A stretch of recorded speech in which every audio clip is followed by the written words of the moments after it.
오늘도 주식시장이 그렇게 좋지 않은 흐름으로 마감을 하였습니다. 요즘 주식시장을 보시면 아시겠지만 상당히 까다롭습니다. 방향을 보시면 상승 하락을 넘나들면서 왔다 갔다 거리지만 확실한 것은 이 증시에 탄력이 없습니다. 이때까지 탄력이 붙었다가 이 뒤로부터는 21일이 끝나고 22일부터는 수급과 함께 탄력이 빠지고 있습니다. 우리나라 증시가 최근에 보시면 해외 증시 영향으로 인해서 갭상승 아니면 갭하락 이런 영향만 받을 뿐 장이 막상 열리기 시작하면은 이 외국인의 수급이 잠깐 끊기게 되면은 그대로 무너지는 이런 시장의 형태를 유지하고 있습니다. 그러니까 장중에 이 코스닥을 보면 외국인의 수급에 완전히 놀아나고 있습니다. 어제도 마이너스 2.4%의 시작, 오늘은 플러스 1.6%의 시작. 최근 보시면 이 상승한 날을 제외한다면 거의 한 1%대 1.6%의 상승 시작, 그리고 마이너스 1.1% 이런 식으로 시초가부터 상당한 변동성을 볼 수 있습니다. 이렇게 시초가만 해외 증시 영향으로 인해서 갭상승을 하던가 갭하락을 하던가 정해진 뒤에 그 뒤로부터는 탄력을 못 받는다는 겁니다. 요즘 시장 대응 방법은 매번 제가 말씀을 드려서 좀 지겨우시겠지만 무조건 방망이를 짧게 잡아야 됩니다.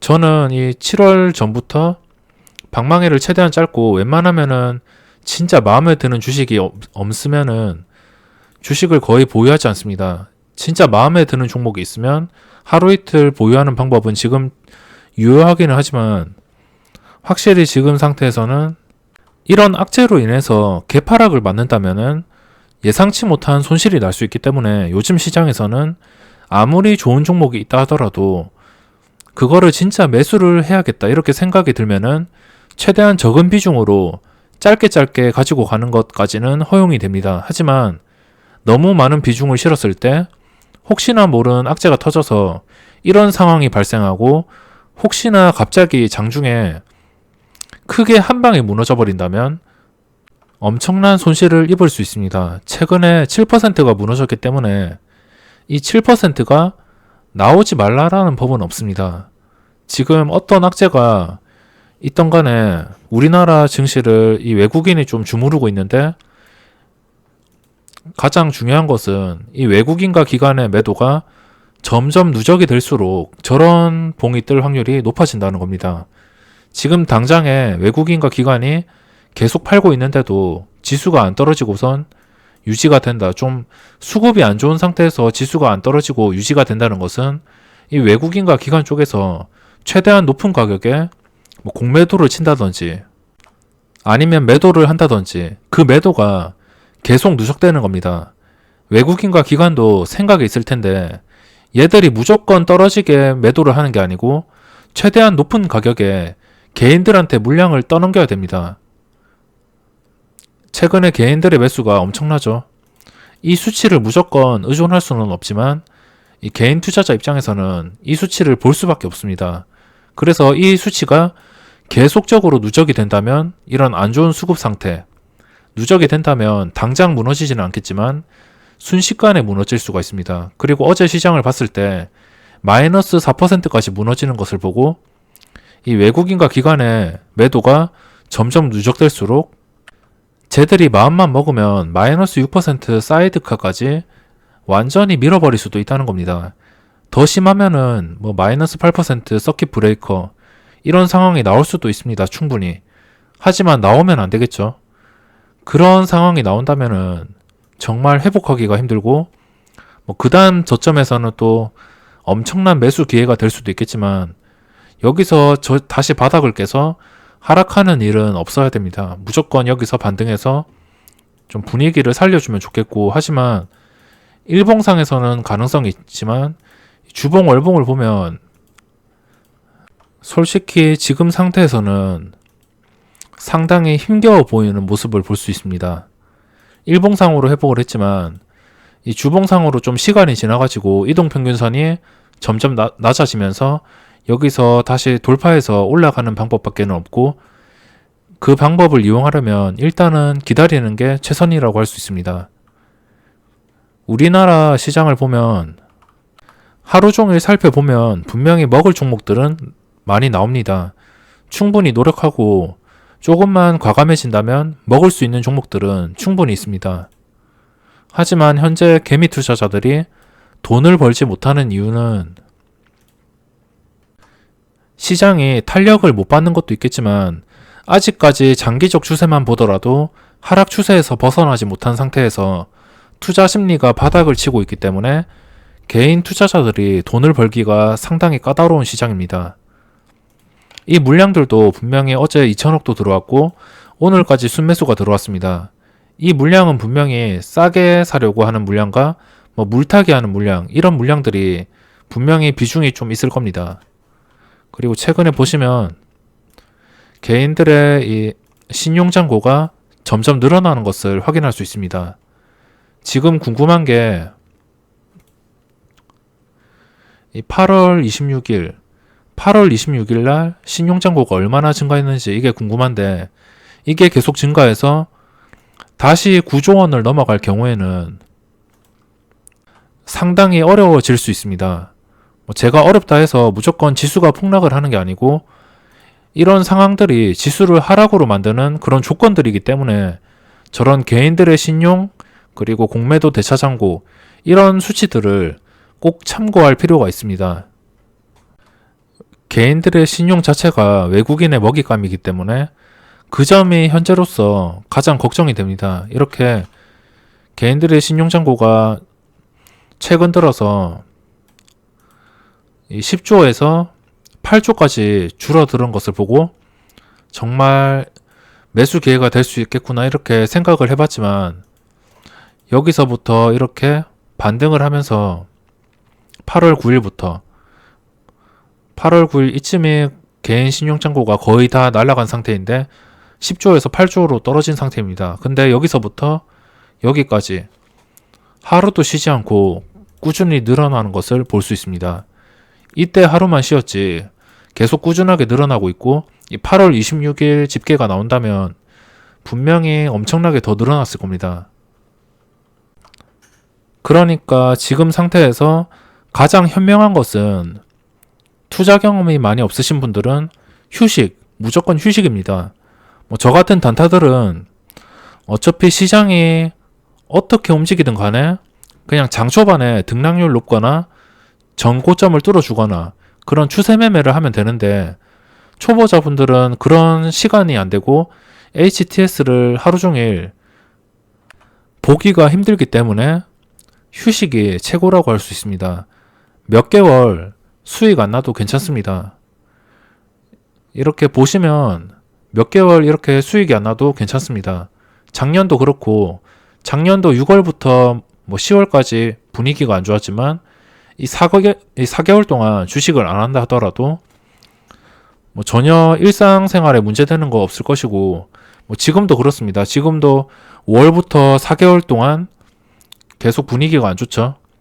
이때부터 쉬는 게 가장 바람직하지만 아마 대부분의 사람들이 늦게 눈치를 챌 것이고, 지금부터 쉬더라도 몇 개월 안 기다려도 됩니다. 시간이 지나다 보면 자연스럽게 반등하는 시장이 나올 것이고, 그 타이밍을 틈타서 최대한 수익을 낼 수 있도록 노력하는 게 지금 시장에서는 최선책이라고 할 수 있습니다.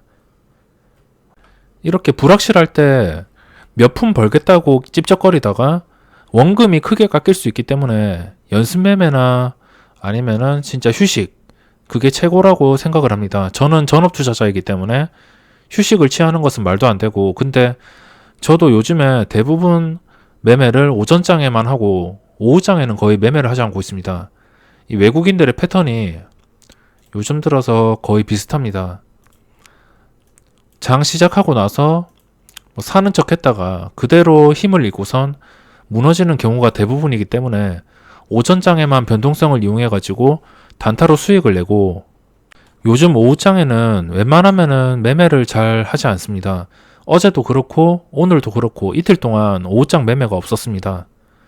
개미 투자자가 돈을 벌 수 없는 이유는 이 시장 투자 심리가 너무 악화되어서 제대로 된 판단을 하기가 힘들고 매매할 종목이 없고 또 탄력이 둔화된 상태에서 무리하게 접근하기 때문입니다.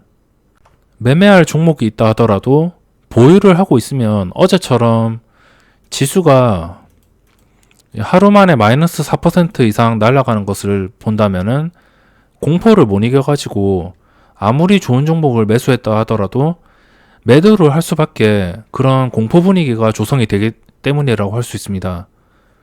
내가 주식을 가지고 있는데 지수가 이렇게 빠져버린다면 아마 저도 버티기 힘들 겁니다.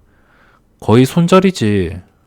무조건 버틴다고 이 지수가 다시 올라온다는 보장도 없고 그렇기 때문에 요즘 시장에서 이런 공포 분위기 때문에 제대로 좀 마음 편하게 주식을 가지고 있기가 힘든 상태이기 때문에 이 개인 투자자들이 상당히 고생을 하고 있습니다. 요즘 시장 적지 않은 폭으로 갭상승 아니면 갭하락으로 시작을 하고 있습니다. 오늘도 시작 지수가 1.62%. 이미 시초가부터 대부분 반영된 상태에서 지수가 시작하고 그 뒤로는 지수를 외국인이 가지고 논다고 볼 수 있습니다. 외국인 얘들 장 시작하고선 이걸 보시는 분들은 아시겠지만 오늘 전체적인 코스닥 흐름인데 이렇게 쭉 올라갈 때 전부 외국인의 힘입니다. 기관들이 아니고 외국인의 힘이고 외국인이 반짝 사줬다가 이때 오를 때 오릅니다. 이 외국인들이 작정하고 사면 지수는 잘 오르고 근데 또 얘들이 더 이상 매수를 안 하거나 다시 매도로 전환할 때 이런 식으로 지수가 흘러내립니다. 요즘 시장이 이렇게 이 외국인들이 완전히 가지고 놀고 있고 탄력도 붙지 않습니다.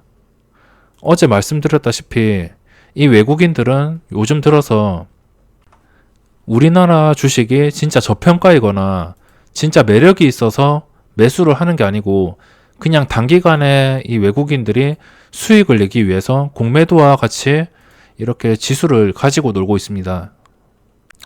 그래서 이런 요소들이 불안감을 조성하고 이 불안감들이 실제로 매매를 했을 때 어떤 종목을 이렇게 매매하면 저런 지수가 너무 신경 쓰여가지고 아무리 좋은 종목들을 잡는다 하더라도 이런 압박감 때문에 지수에 대한 불안감 때문에 제대로 된 매매를 실패할 수 있습니다.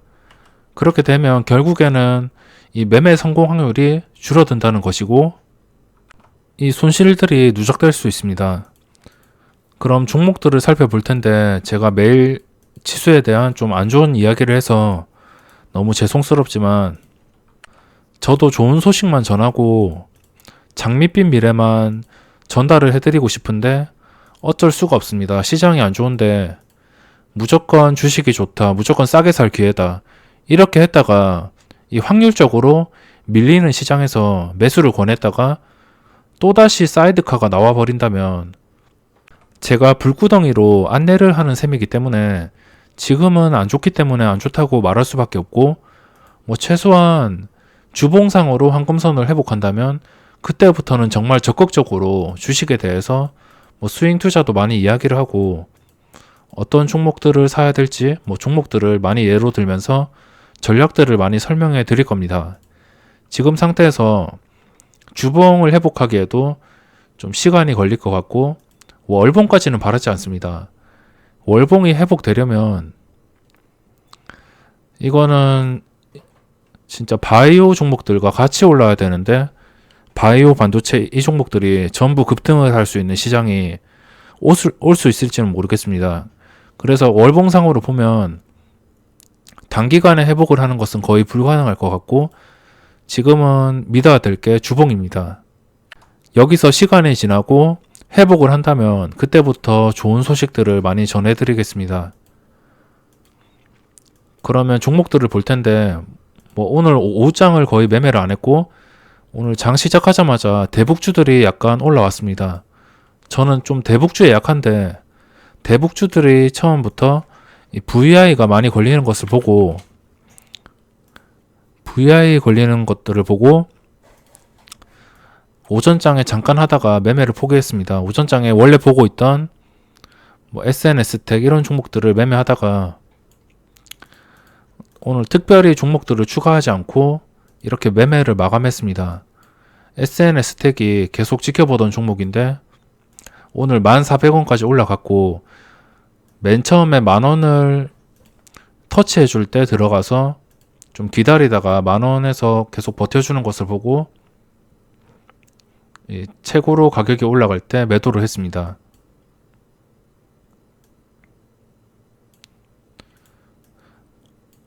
그리고 뭐 다른 종목들은 딱히 매매를 하지 않았고 오늘 볼 수 있었던 종목은 SNS텍, 이게 가장 좋았습니다. 호가 단위가 매매 성공률이 상당히 높기 때문에 이 방법을 이용하는 게 지금에서는 좀 확률적으로 높게 수익을 낼 수 있기 때문에 이런 종목들을 살펴보다가 매매를 했고 뭐 다른 종목들은 매매를 하지 못했습니다. 오텍도 시간의 거래만 아니었으면 좀 정상적으로 시초가로 출발해서 거래가 되었으면 눌림목 이후에 시세를 분명히 주었을 텐데 시간의 거래 때문에 갭상승이 떠서 섣불리 접근을 못했고, 그래도 오늘 봉이 거래량과 함께 약간 눌림 봉이기 때문에 일단은 관심 종목에서 삭제를 하지 않았습니다. 그리고 이거 두 개는 삭제를 할 것이고, 이 세테레가에도 6%까지 오르는 것을 봤는데 구경만 했습니다.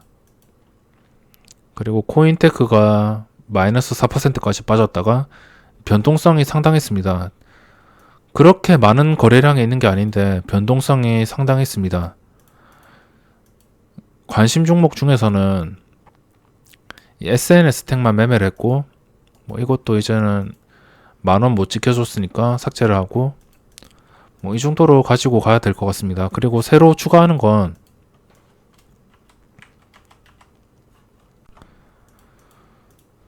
오늘 좀, 그리고 어제도 그렇고 오늘도 그렇고 아진산업의 이 변동성 때문에 약간 아쉬웠습니다.